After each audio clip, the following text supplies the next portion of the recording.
নবীর কথা শুনলে মানুষ বুকে আশা পায়। আমার নবী কাউকে হতাশ করেন না। হতাশা বিশ্বনবীর ডিকশনারিতে নাই। তিনি মানুষকে আশাবাদী করে তোলেন। বিশ্বনবীর কথা শুনলে মানুষের হৃদয় নরম হয়, তারা আশা ফিরে পায়।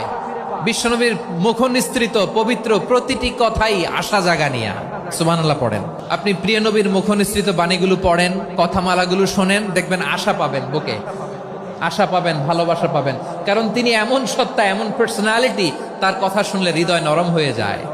মনে হয় হৃদয় খুলে তারে দিয়ে দেই, সব কথা যেন তারে বলা যায়। আওয়াজ করে বলেন ঠিক কিনা? বিশ্বনবী তিনি মানুষের হৃদয়ে আশা জাগান। আমরা মানুষকে ভয় দেখাই, ঠিক কিনা? আমরা ইসলামকে এমন কঠিন ভাবে উপস্থাপন করি, মানুষ ভয় পেয়ে যায়। বিশ্বনবী মানুষকে ভয় দেখাতেন না, তিনি আশা দিতেন, ভরসা দিতেন।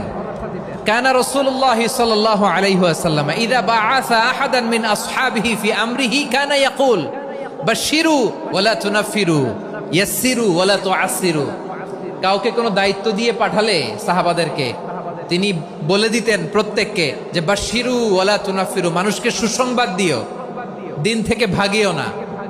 সহজভাবে ইসলামকে উপস্থাপন করো, ইসলামের শিক্ষাটাকে জটিল করে উপস্থাপন করো না। সুবহানাল্লাহ, কত চমৎকার, কত সুন্দর আমাদের ধর্ম। তিনি বলেছেন সহজ করো, কঠিন করো না।